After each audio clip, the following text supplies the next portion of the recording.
ഈ വീഡിയോ വിഷുവിൻ്റെ പിറ്റേ ദിവസത്തെ വീഡിയോ ആട്ടോ. ഞാൻ പക്ഷേ എഡിറ്റ് ചെയ്ത് പോസ്റ്റ് ചെയ്യാൻ വേണ്ടി കുറച്ചങ്ങട് വൈകിയിട്ടുണ്ട്. അങ്ങനെ രാവിലെ തന്നെ എഴുന്നേറ്റ് എൻ്റെ പണികളെല്ലാം തീർത്ത് വീട്ടിലേക്ക് പോവാണ്. അപ്പോൾ വീട്ടിലേക്ക് പോകുമ്പോൾ കൊണ്ടുപോകാൻ കുറച്ചധികം പാത്രങ്ങളും അതേപോലെ തന്നെ കുഞ്ഞിന് വേണ്ട പായസം എല്ലാം എടുത്തിട്ടാണ് ഞങ്ങൾ വീട്ടിലേക്ക് പോകുന്നത്. അങ്ങനെ വീടെത്തിയത് നമ്മളെ കാത്തുമ്മേടെ ഭയങ്കര സന്തോഷം കാര്യങ്ങളായിരുന്നു കേട്ടോ. ഞങ്ങളെ കണ്ടതിൻ്റെ അമ്മ വായോ കയറി എന്നൊക്കെ പറഞ്ഞിട്ട് അങ്ങനെ എത്തിയത് ഞാൻ ഓടി പോയിട്ട് അവളുടെ അടുത്തൊരു ഉമ്മയൊക്കെ കൊടുത്തു. അവളില്ലെങ്കിൽ ഒരു സമാധാനം നമുക്ക് വീട്ടിലുണ്ടാവില്ല കേട്ടോ. പക്ഷെ പറഞ്ഞാലും മനസ്സിലാവില്ലല്ലോ. എന്നിട്ട് ആ കുഞ്ഞിന് അവിടെ പായസം കൊടുത്തപ്പോൾ കുഞ്ഞവിടെ പായസം കുടിക്കുന്നുണ്ട്. ആ നേരത്തിൻ്റെ ഉള്ളിൽ എനിക്ക് വേണ്ട അമ്മേരെ ഫുഡ് എടുത്ത് കഴിക്കുന്നുണ്ട് കേട്ടോ. അമ്മ ഇന്ന് രാവിലെ പുട്ടും ചിക്കൻ കറി ഉണ്ടാക്കിയിട്ടുണ്ടായിരുന്നത്. എനിക്കാണെങ്കിൽ ഇപ്പോൾ ചിക്കനോ മീനോ അങ്ങനെ എന്തെങ്കിലും വേണം ഫുഡ് കഴിക്കാൻ വേണ്ടിയിട്ട്. വെറും പച്ചക്കറി ഒരു ഫുഡ് കഴിക്കാൻ എനിക്ക് തീരെ ഇഷ്ടമല്ല കേട്ടോ. അങ്ങനെ ഞാൻ ഇവിടെ ഫുഡ് കഴിക്കുമ്പോൾ അമ്മ അപ്പുറത്ത് ബിരിയാണിക്കുള്ള പണികളൊക്കെ സ്റ്റാർട്ട് ചെയ്തിട്ടുണ്ടായിരുന്നു കേട്ടോ. ഏട്ടനും വായിൽ വെച്ച് കൊടുത്തിരുന്നു 2 വായ.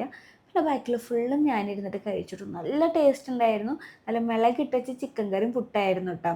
പിന്നെ ഞാൻ കുറച്ച് നേരം അച്ഛനോടും അമ്മയോടൊക്കെ വർത്താനം പറഞ്ഞിരിക്കുമ്പോഴാണ് ഒരു കാര്യം എനിക്ക് മനസ്സിലായത്, അവർ തല്ലൂട്ടത്തിലാണ്. അവരോട് തല്ലൂട്ടം മാറ്റാണ്ട് റൂമിലേക്ക് പോകാൻ പറഞ്ഞിട്ട് ഞാനിവിടെ ചിക്കൻ കറിക്ക് വേണ്ടി ചിക്കനൊക്കെ വറുത്തെടുക്കുക കേട്ടോ. എനിക്കാണെങ്കിൽ ചിക്കൻ വറുക്കുന്നതിൻ്റെ മണം എടുത്തിട്ട് ചിക്കൻ കഴിക്കാൻ കൊതിയാവുകയാണ്. സാധാരണ എനിക്കാണെങ്കിൽ വലിയ പ്രാന്തൊന്നുമില്ല ചിക്കനോട്. എനിക്ക് ചിക്കൻ്റെ ഗ്രേവി ആയാലും മതി ഫുഡ് കഴിക്കാൻ വേണ്ടിയിട്ട്. പക്ഷേ എനിക്ക് ഈ പ്രാവശ്യം ചിക്കനോട് ഭയങ്കര കൊതിയായിരുന്നു കേട്ടോ. അതിന് ഞാൻ ചിക്കൻ വറുത്തെടുക്കും, എനിക്ക് അമ്മ വന്നിട്ട് ബാക്കിയുള്ള പണികളും കാര്യങ്ങളൊക്കെ ചെയ്തു തന്നു കേട്ടോ. പിന്നെ ഇതാ ഞങ്ങൾ പിള്ളേർസായിട്ട് ഫുഡ് കഴിക്കാൻ വേണ്ടി വന്നിരുന്നിട്ടുണ്ട്. അമ്മയും അച്ഛനും ഇപ്പോൾ കഴിക്കുന്നില്ല എന്ന് പറഞ്ഞു കേട്ടോ. കാത്തുമ്പോൾ നല്ലോണം കുഴച്ചിട്ട് അവിടെ കയറ്റിക്കൊണ്ടിരിക്കുന്നത്. അങ്ങനെ അവർ കഴിക്കണം കാണുമ്പോൾ എനിക്ക് കൊതിയായിട്ട് ഞാനും ഫുഡ് കഴിക്കാൻ വേണ്ടി വന്നിരുന്നു. നല്ല ബിരിയാണി റൈസ് ഉണ്ടായിരുന്നു. അതേപോലെ നമ്മുടെ സ്പെഷ്യൽ ഒരു മിളക് ചമ്മന്തി ഉണ്ട് കേട്ടോ. ഈ ചമ്മന്തി കൂട്ടിയിട്ട് കഴിക്കാൻ നല്ല ടേസ്റ്റാണ്. അതേപോലെ ചിക്കൻ കറിയും സാലഡും പപ്പടമൊക്കെ എടുത്തിട്ട് ഒരു പിടി പിടിച്ചു. എന്തൊരു ടേസ്റ്റ് ആയിരുന്നു വെച്ചിട്ട് ഇത് കണ്ട് നിങ്ങൾക്ക് കൊതി വരും എന്ന് എനിക്ക് തോന്നുന്നു. കാരണം അത്രയും ഭംഗിയുണ്ടല്ലോ കാണാൻ വേണ്ടിയിട്ട്. അമ്മ ഉണ്ടാക്കുന്ന ഫുഡ് കഴിക്കുമ്പോൾ എനിക്ക് ഭയങ്കര കൊതിയാണ് കേട്ടോ. അങ്ങനെ അതെല്ലാം കൂട്ടി കുഴച്ചൊരു പിടി കൊണ്ട് പിടിച്ചു. എന്തൊരു ടേസ്റ്റ് ആയിരുന്നു വെച്ചിട്ട്. ഈ ബിരിയാണി കഴിക്കുമ്പോഴാണ് എൻ്റെ അമ്മയുടെ കൈപ്പുണ്യം ഞാൻ മനസ്സിലാക്കുന്നത്. അത്രയും ടേസ്റ്റ് ആയിരുന്നു കേട്ടോ. പുറത്ത് എത്ര വലിയ ഹോട്ടലിൽ കയറി ഫുഡ് കഴിച്ചാലും ഇത്ര നല്ല ബിരിയാണി കിട്ടില്ല. അങ്ങനെ അതാ വയറ് നിറയെ 2 ട്രിപ്പ് ബിരിയാണിയൊക്കെ എടുത്തിട്ട് ഞാൻ കഴിച്ചിട്ടുണ്ടായിരുന്നു.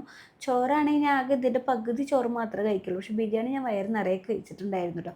അങ്ങനെ അതെല്ലാം കഴിച്ച് കഴിഞ്ഞതിന് ശേഷം ഞാനും കുറച്ച് നേരം കിടന്നു. കിടക്കുമ്പോഴാണ് അമ്മ ഫുഡ് കഴിക്കുന്നതിൻ്റെ മണം അങ്ങോട്ട് അടിച്ചത്. പിന്നെ ഞാൻ വേഗം വന്നിട്ട് അമ്മേന്ന് ഒരു വായ മേടിച്ച് കഴിക്കുന്നുണ്ട് കേട്ടോ. ഇനിയിപ്പോൾ അച്ഛന് വിഷമമായാലോ എന്ന് വിചാരിച്ചിട്ട് ഞാൻ അച്ഛൻ്റെന്ന് ഒരു വായ മേടിച്ച് കഴിച്ചു. അപ്പോൾ ഏട്ടനിരുന്ന് പറയുന്നുണ്ട് ഇനിയിപ്പോൾ ഞാൻ വല്ല കാറ്ററിംഗുകാരനായിട്ട് കരാർ ഒപ്പുണ്ട് വരും. ഇവൾക്ക് 3 നേരം ബിരിയാണി മേടിച്ച് കൊടുക്കാൻ വേണ്ടിയിട്ട്. നമുക്ക് ബിരിയാണി അല്ലാതെ വേറെ ഒരു ഫുഡും പറ്റുന്നില്ല എന്നൊക്കെ ഏട്ടനിരുന്ന് പറയുന്നുണ്ടായിരുന്നു.